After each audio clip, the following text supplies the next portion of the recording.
C'est au tour de Josselin de démontrer ses capacités à être suiveur, à chasser.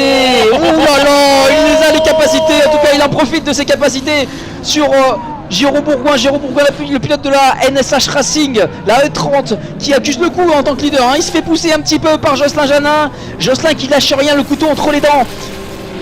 C'est même plus un couteau, c'est un sabre à ce niveau-là. Il y a un petit peu plus de distancié, un petit peu plus de distance. Un deuxième passage juste après. Et c'est Giraud là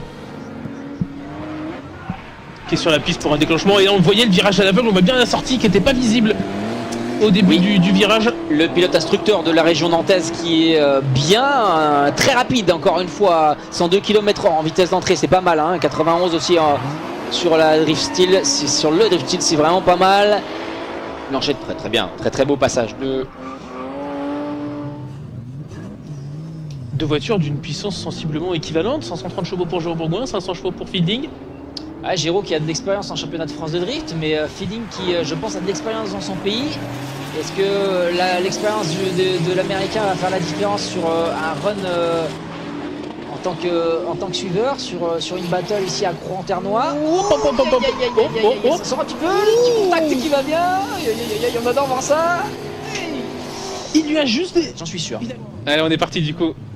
Ils peuvent repartir. Giraud qui ne devrait pas être embêté au niveau de son train arrière. Et Fielding Schrader du coup qui va partir devant. Et Giraud il a envie du coup, hein. Il a pas envie de lâcher sa place, il veut passer en top 16. Fielding qui est extrêmement rapide ici. Ouais, il n'est pas parfaitement sur la ligne clip 4, mais il va falloir jouer des coups de dernière partie du tracé. Ça va vite, ça va encore très vite pour les deux pilotes.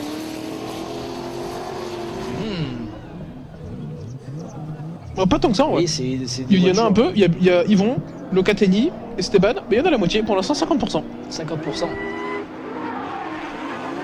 Et le départ est donné, le déclenchement s'est passé sans problème pour les deux pilotes, Giraud Bourgoin, Kevin Josou très rapide au volant de sa série 1, attention Giraud derrière qui... Ouais, ça va. Qui tricote, ouais, il tricote un petit peu, il perd un petit peu la trajectoire qui a été imposée par les juges. Allez, de retour.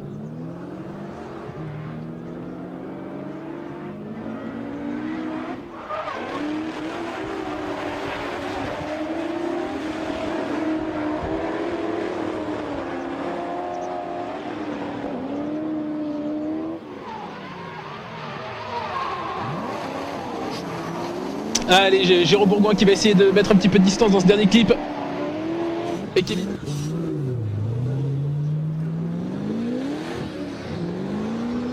Allez, Giraud Bourgoin et sa E30 qui s'élance. La NSH Racing sur la piste de Croix-en-Ternois. Waouh, pas mal. Oh, regarde ce transfert tout doux là. Hop là. Ouais, alors, malheureusement, il tricote un tout petit peu. 100 km/h. Oh. C'est pas mal. C'est Ouais. des plus élevés sur lui. Hop, et il est tout en transfert, il est tout en douceur le transfert comme ça là. Ah, c'est bon. Ah, dommage qu'il n'arrive pas à aller jusqu'au bout. Attention. Ah non, de toute façon Ok. c'était mal parti avant. Il avait malheureusement probablement un 0 avant. Oh, ça a l'air de glisser de Ouais, ouf. Clip 5, 6, 7 là. Ordinaire. Venez sur d'autres compétitions. La télémétrie se trompe pas, la télémétrie se fatigue pas. Et elle analyse juste, elle est factuelle. Allez, Giraud Bourgoin 50e, il va falloir aller améliorer là si on veut aller chercher une qualif en top 32. Dresser la 90 pour les Ecnovatak Challenge. Il sort très large, hein. Il vient utiliser toute la piste qu'il a à sa disposition. Il se positionne pour aller chercher ce clip numéro 6 à l'intérieur. Il s'inscrit bien dans la ligne. Et derrière, il va chercher que ce soit celle de Giraud ou de Sofiane. Allez, top déclenchement pour Giraud Bourgoin. Il a E30 orange, Sofiane Azid qui n'est pas très loin derrière. Ouais, les E30 qui sont au taquet au clip numéro 4. Il essaye de rester dans la partie. Sofiane, attention au transfert. On est un petit peu droit, mais ça va. Il vient de garder la voiture en dérive. Essayer d'aller s'inscrire dans la trajectoire intérieure. Sofiane qui essaie de remonter sur la portière de Giraud. C'est pas trop mal. Les deux voitures qui sont quasiment collées à ce clip numéro 7. Oui, oh là là, run numéro 2. C'est parti. Il y a des dingueries. Il y en a qui ça fait un an, ça fait plaisir. Et top déclenchement justement pour le run numéro 2. On reviendra les amis sur vos views. Depuis combien de temps vous êtes là? Le transfert clip 3 c'est passé. Attention à Jérôme Bourgoin qui prend un petit boulevard, mais Sofiane Yazid aussi qui ne privilégie pas forcément la ligne sur certaines parties du tracé, notamment au clip 4, mais difficile à départager sur ce run numéro 2. Il va sortir vainqueur. Et c'est parti, Damien Fréchet qui s'élance en leader. Jérôme Bourgoin qui suit avec la E30. Et top déclenchement, plutôt synchronisé pour les deux BMW. J'ai l'impression qu'on est très proche du côté de Jérôme Bourgoin. On attaque le clip numéro 3 avec pas mal de proximité. Damien qui va essayer de s'envoler pour ce clip numéro 4. Il s'en sort. Et le 5e, oh, Hugo Lavdran qui commence à accuser un petit peu de retard à l'entrée de ce clip numéro 5. Attention, il va falloir se freiner. Il arrive à bien rester à l'intérieur. Damien qui met du rythme. Il y a un petit écart quand même. Mais Hugo Lavdran. Damien Fréchet. Jérôme Bourgoin, run numéro 2, c'est parti, top déclenchement, super synchronisation de la part des deux pilotes, on va chercher ce clip 2, on va très vite le clip 3, attention, le clip 4 justement, c'est là où les pilotes avec la grosse puissance peuvent en profiter pour remonter. Est-ce que Damien Fréchet en profite? Oui, il garde cette proximité, le dernier virage, c'est le moment de tout donner et de montrer au juge qu'on a les possibilités de pousser son adversaire. Notre ami sponsor Zeknova. Jérôme Bourgoin sur la ligne de départ, DFC. Voilà.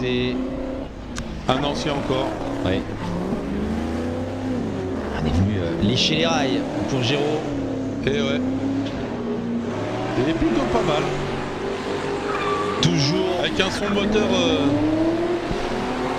un peu incroyable. Avec ce petit V8 BMW et un compresseur Mercedes. Comme vous pouvez le voir au-dessus du capot.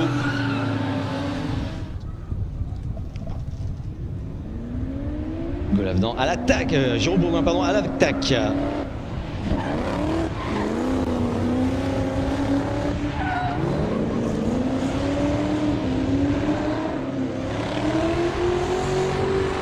On a gonflé les pneus. C'est propre.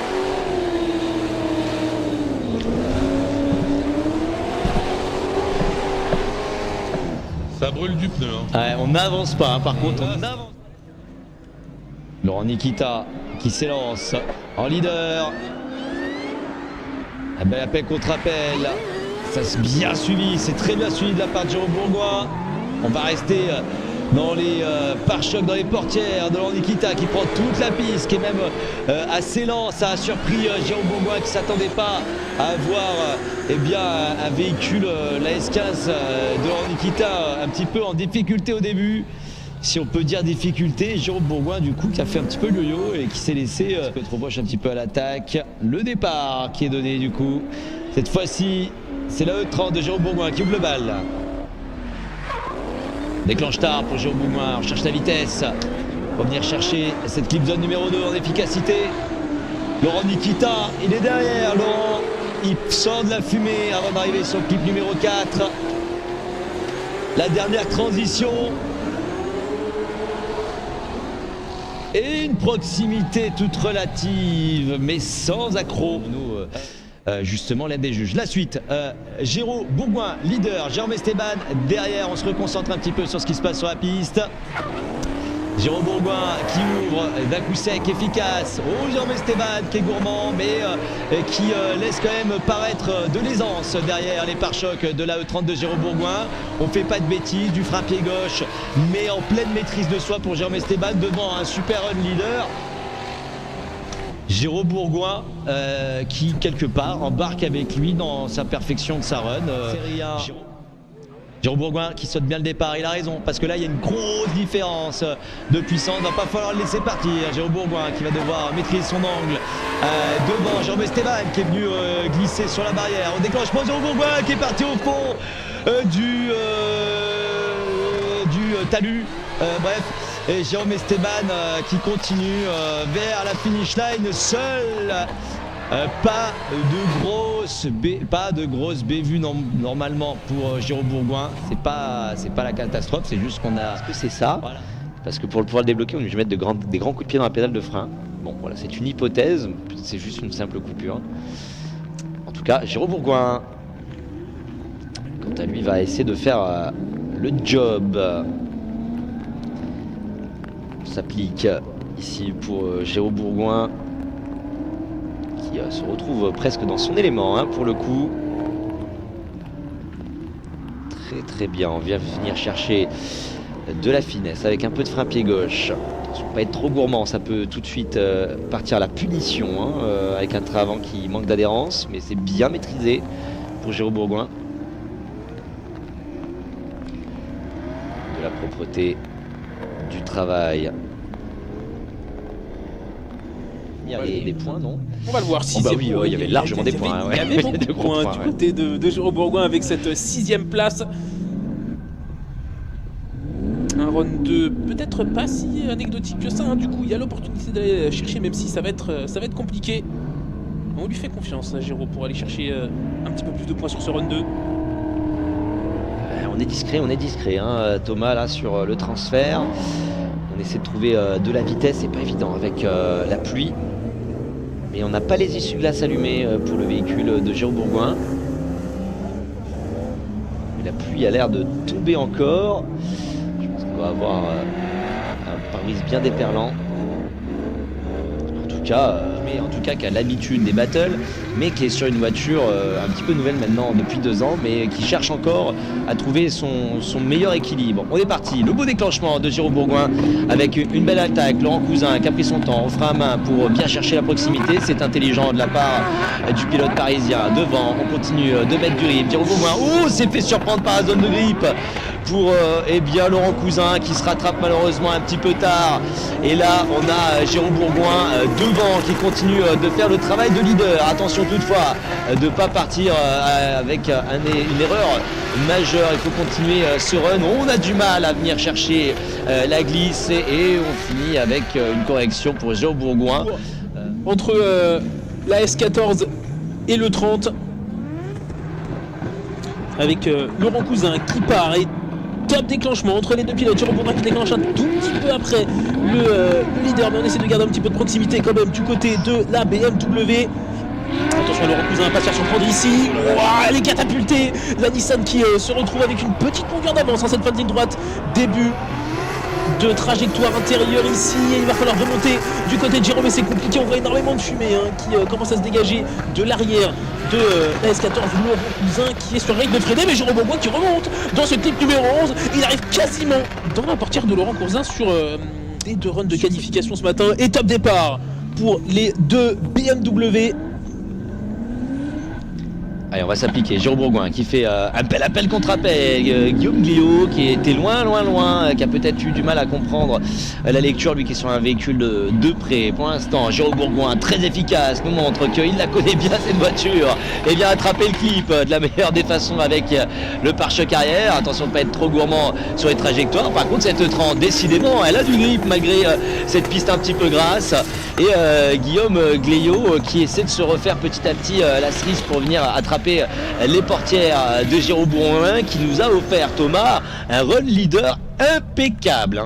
Super. On est parti du coup, run retour avec Guillaume Gléaud qui part en leader et Géraud Bourgoin qui doit continuer sur sa bonne lancée du run précédent. Top déclenchement entre les 2 BMW. Géraud qui arrive à garder un petit peu plus de proximité que Guillaume quand il était en chasseur. Et on voit que les conditions ont changé dans ces relances, les voitures qui gagnent un petit peu moins d'allure dans ce début de ligne droite. Géraud Bourgoin qui garde un petit peu de sécurité. Peut-être le moment de venir sauter à l'intérieur de la porte de cette BMW conduite par Guillaume Gléaud. Pour l'instant, on garde la ligne du côté des 2 pilotes. Dernière opportunité de dive pour Géraud Bourgoin, mais on a du mal à regagner de la proximité. Ce top 32, enfin il laisse du coup se passer Jason Banet. Et la suite, tout de suite, sans attendre, avec Géraud Bourgoin face à Kevin Josou. Géraud leader, Kevin Josou derrière qui va essayer de venir chercher le contact sur Géraud Bourgoin. Que s'est-il passé? Les images parleront d'elle même après. La luminosité qui descend toujours sur la piste du Val de Vienne. On s'applique pour Géraud Bourgoin qui a du mal, qui fait un petit peu le drapeau à l'entrée du virage. C'est pas évident de venir trouver la bonne régularité avec cette piste qui change encore et la température qui descend ici sur la piste du Val de Vienne. À l'intérieur ici, bien placé Géraud Bourgoin. Kevin Josou non loin derrière. Retour maintenant en piste. Et top départ du coup, retour entre Kevin Josou et Géraud Bourgoin.